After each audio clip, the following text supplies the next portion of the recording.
વીરપસલી વ્રત કથા, પૂજા વિધિ અને મહત્વ. વ્રતની વિધિ. શ્રાવણ માસના કોઈ પણ રવિવારથી આ વ્રત કરી શકાય અને બીજા રવિવારે તેની પૂર્ણાહુતિ થાય. ભાઈના કલ્યાણ માટે, તેના દીર્ઘાયુ માટે બહેનો આ વ્રત કરે છે. ભાઈ તેને યથાશક્તિ ભેટ આપે છે અને તેના આશીર્વાદ મેળવે છે. જો કોઈ બહેનને સગો ભાઈ ન હોય તો જેને પોતાનો ધર્મભાઈ માન્યો હોય તેના માટે પણ આ વ્રત કરી શકાય છે. વ્રત કેવી રીતે કરવાનું? આ વ્રતમાં દોરાની 8 શેરો, 8 વડો દોરો હોય તેમાં 8 શેરો છે તેમ કહેવાય, લઈ તેની 8 ગાંઠ વાળવાની અને 8 દિવસ રોજ સવાર સાંજ ધૂપ દેવાનો. ધૂપ દીધા પછી જ જમી શકાય. ભાઈ ખોબો ભરીને જે અનાજ આપે તે રાંધીને ખાવાનું. 8 દિવસ થાય એટલે દોરો પીપળે બાંધી દેવાનો. વીરપસલી વ્રતની કથા. એક ગામમાં ખેડૂત રહેતો હતો. તેને 7 દીકરા અને એક શીલા નામની દીકરી હતી. 7 ભાઈ અને બહેન પરણેલા હતા. નાનો ભાઈ ભલો અને માયાળુ હતો, જ્યારે મોટા 6 ભાઈ કપટી હતા. તેણે નાના ભાઈને અલગ કાઢી મૂક્યો હતો.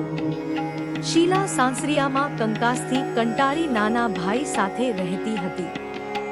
મોટા ભાઈઓ છળકપટ કરી પૈસા બનાવી બેસી ગયા હતા, જ્યારે નાનો ભાઈ ખેતરમાં મજૂરી કરી માંડ માંડ ગુજરાન ચલાવતો હતો. આથી નાના ભાઈને મદદ કરવા શીલા મોટા ભાઈઓ પાસે કામ માંગવા ગઈ. ત્યારે અભીમાંથી તેની ભાભીઓએ કહ્યું કે નણંદબા, તમારાથી થાય તો ઢોર ચરાવવાનું કામ કરો. બહેનને તો કામ જોઈતું હતું, આથી તેણે હા પાડી. સાંજે ભાભીઓ જે કંઈ વધેલું ઘટેલું આપે તે ઘરે લઈ જઈને વહેંચીને ખાઈ લેતી હતી. એક વખતે ઢોર ચારી રહી હતી ત્યારે કેટલીક છોકરીઓને વ્રત કરતી જોઈને તેણે પૂછ્યું કે આ શેનું વ્રત છે? એ હોકરીએ કહ્યું કે આજે વીરપસલી છે અને અમે વીરપસલીના દોરા લીધા છે.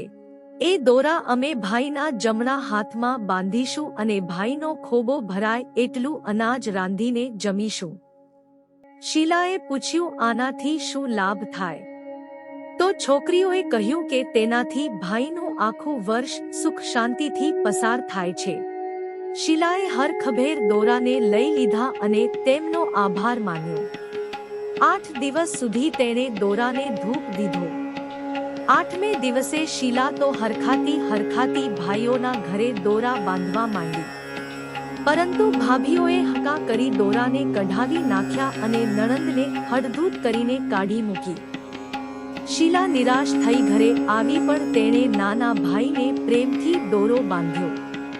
નાના ભાઈએ સવાશેર કોદરા, જે તેણે ખેતરમાં વાવવા માટે વાણિયાની દુકાનેથી ઉધાર લીધા હતા તે આપ્યા. સાથે માટીનો એક ઢેફું અને તાંબાનો એક પૈસો આપ્યો.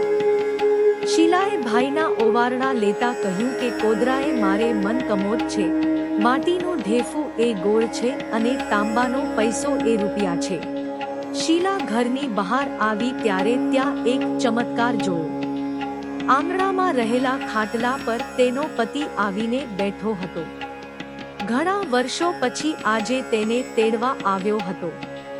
મા પાસે સાસરે જતી દીકરે આપવા માટે કંઈ ન હતું, આથી તે તેની 6 બહુ પાસે ગઈ. બહુઓએ પોતાની ઉતરેલી સાડીઓનું પોટલું નણંદબાને આપવા આપ્યું. માએ આ પોટલું શીલાને આપી દીધું. જમાઈ દીકરી ચાલતા થયા. ચાલતા ચાલતા તળાવ પાસે આવ્યા. સવારે નાહ્યા ધોયા વગર નીકળ્યા હતા, એટલે શીલા નાહવા તળાવમાં ગઈ. નાહ્યા પછી તેણે પતિને સાડી આપવા કહ્યું. પતિએ પોટલું ખોલી કહ્યું કે કયા રંગીની આપું? આ સાંભળી શીલાને થયું કે પતિ મશ્કરી કરે છે, પણ તેણે આવીને જોયું ખરેખર જાતભાતની સાડીઓ હતી. તે મસજી ગઈ કે આ વ્રતનો પ્રતાહ હતો. તેણે પોટલામાં જોયું તો નાના ભાઈએ આપેલો તાંબાનો પૈસો સોનામહોર બની ગયો હતો. માટીનો ગોળ અને કોદરાની કમોદ બની ગઈ હતી. શીલાએ સોનામહોર લઈ પતિને ગામમાં ખાવાનું લેવા મોકલ્યો. એટલામાં ચમત્કાર થયો અને તળાવના કાંઠે ભવ્ય ઘર બની ગયું. થોડી વારમાં પતિ આવ્યો તો તેણે તળાવના કિનારે ભવ્ય મકાન જોઈ અચરજ પામી ગયો.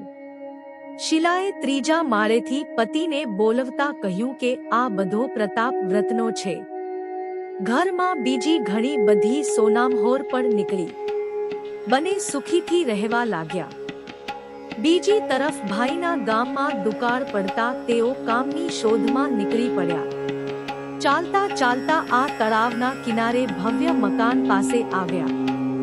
આથી તેઓને આશા બંધાણી કે અહીં જરૂર કંઈક કામ મળશે. બહેને 6 ભાઈ અને ભાભીને બગીચામાં કામે લગાડી દીધા. જ્યારે નાના ભાઈ ભાભી અને માતા પિતાને આરામથી ઘરમાં રાખ્યા. બધા ભાઈઓને શીલાએ એક દિવસ જમવા બોલાવ્યા. 6 ભાઈઓને સોનાના અને ભાભીઓને ચાંદીના લાડવા પીરસ્યા. જ્યારે નાના ભાઈ ભાભીને ચૂરમાના લાડવા પીરસ્યા. ભાઈઓ તેની બહેનને ઓળખી ગયા અને તેની ભૂલ સમજાઈ. તેણે બહેનની માફી માંગી અને સંપીને રહેવા લાગ્યા. હે મહાદેવ!